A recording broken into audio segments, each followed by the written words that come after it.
in most of the schools I've been, career counseling has been taken as just by the way. So most of the people who handle it are not trained to do it, and they just on guesswork. We want students to learn to appreciate each other's culture, and that will go a long way to reduce conflicts that we have sometimes and intolerance.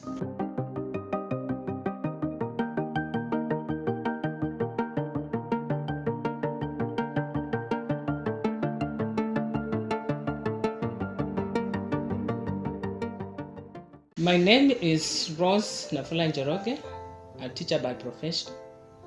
Graduated from Kenyatta University in 1986. Proceeded to teaching for the government, the 844 system. That time there was also A level which I taught, and I also examined. I also taught in the teacher primary colleges and examined. And then proceeded on to international education. My first school was St. Mary's School, Lavington. So there I learned about the international curriculum, and eventually I started, with the time after teaching for some time, I started a tuition center. My main intention for starting a tuition center was to do career counseling, which I thought students needed. So I started the first location on Gong Road, but it didn't work well. We furnished the office, we did everything. My aim was to do a career counseling, but I saw that Kenyans were not taking it like something they needed. So I had to diversify and add in tuition, which I saw students from international schools needed, and also from other schools. And what motivated you to start a career counseling center? For a career counseling center, as I taught in international schools, I used to see students coming to ask like they really don't know what they want to do after school. And also myself, I can't say from myself, but from being a teacher, I could see students finishing school without really knowing or understanding what they want to do with themselves. So as the tuition center was going on, I could see students coming to ask, I'm in Form 4 and I don't know what to do. So I saw like there was something I could feel, and that's how I got into that career counseling, which didn't really pick, even though there was the thinking that students, having been asking about it, will take it up. Career counseling is an important aspect of learning, and generally students need, or any learner needs, to understand about their field, or they understand about what it is they would like to do with their skills, where their personality can take them, because most of the time people get into careers that really don't suit them. So with career counseling, students can be made to understand how their talents will fit into their field of work later.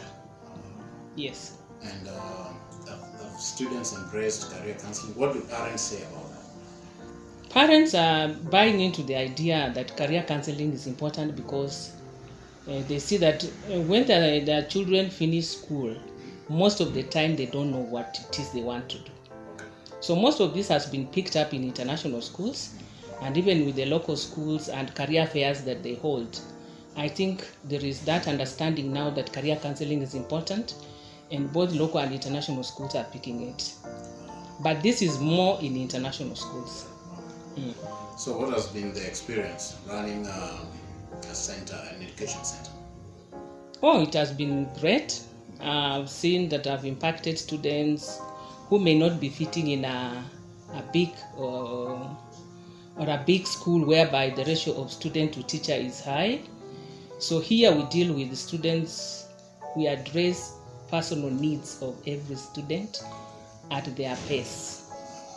They come in with issues that they want us to address, and we look at them and help them get what it is they are looking for. Like a student may come in as a slow learner or a student who learns slowly. So we take them at that pace until they really get what they want to get. Okay. So tell us more about RICO.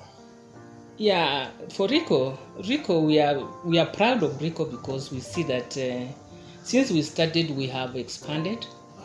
We have expanded our product to not only deal with tuition to students, but we have also gone into attracting adult learners who have missed out of school in their early years or in the school age years because maybe of fees.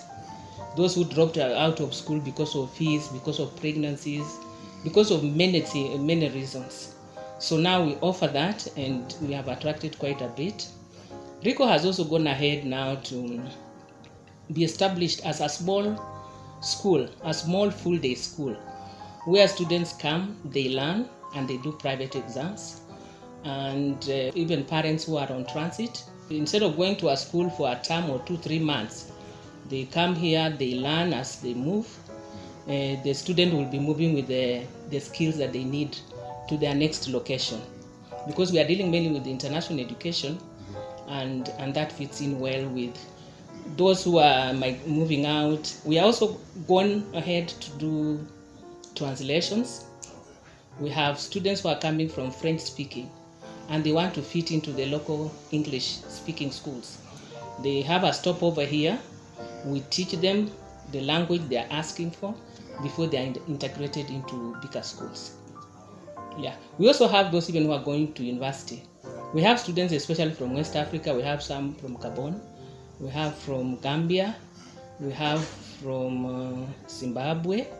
They are here learning English because they want to join Nairobi University, and especially the French speaking. So I think we have gone ahead and diversified or added our products to Rico. What are some of maybe the challenges that you face? Most of it, I can say it has been a fulfilling journey, and we have grown a lot. We started with few students. Now Rico has been known. We find that many students are coming to us because we are offering the international curriculum at subsidized fees. Cambridge International from primary years up to A level, and at a fee that is affordable. What are some of the good experiences you have experienced? The good experiences here is that we have produced students from Rico who have joined international universities and local universities. We have students who have joined the Royal College of Medicine in Ireland. We have students who have joined Kent University. We have those who have joined USIU, University of Nairobi. Many other universities that maybe I'll give you by name when I check the book. We also have had a bridge. That is an important thing that is in the Kenyan market. We have had students who have gone out to learn law in other countries, and they want to practice here in Kenya. When they come back, they are not able to practice until they get to go to Kenya School of Law. And we have had like 5 students who have come here at past years to do A level, taking subjects like law and others, so that they get 3 principles to enable them as a condition from the Higher Education Board to join Kenya School of Law and to practice in Kenya. Some have already graduated, but they have to come back. And now that they can't fit in a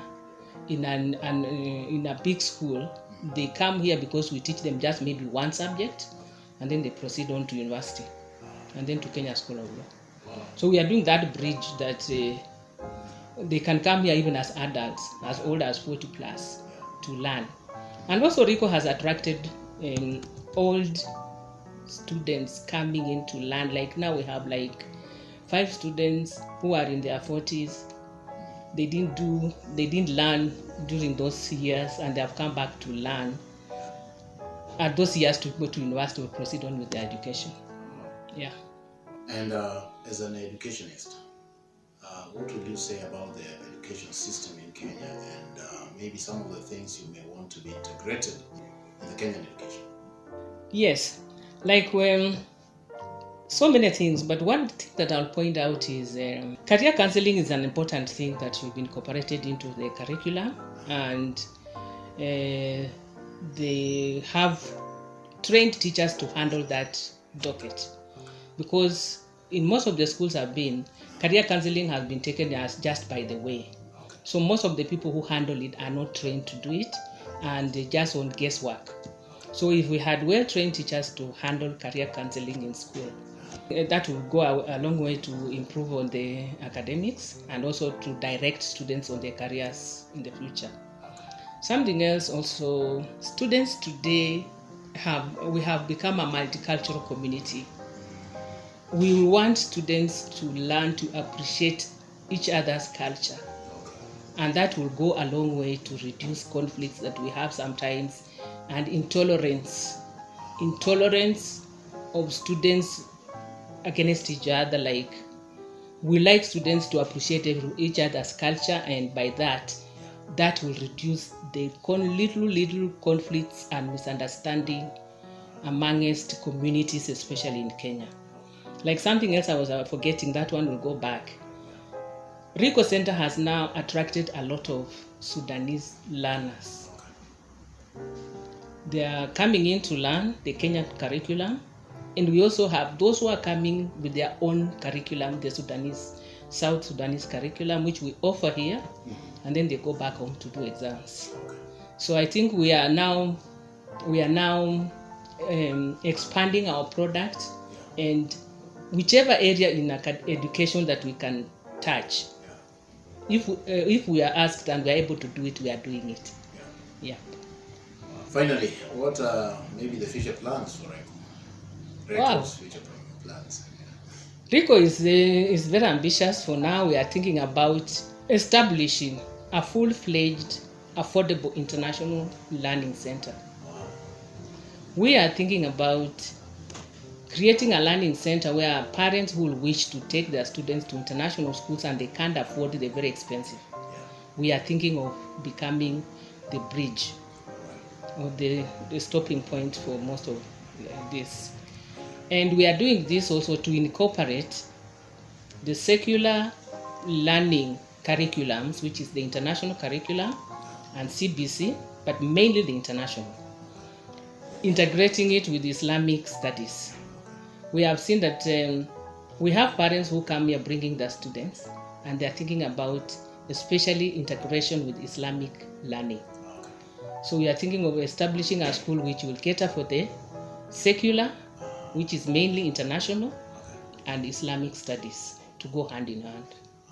That is the next product. That is the way forward, or what we are looking to do. Yeah.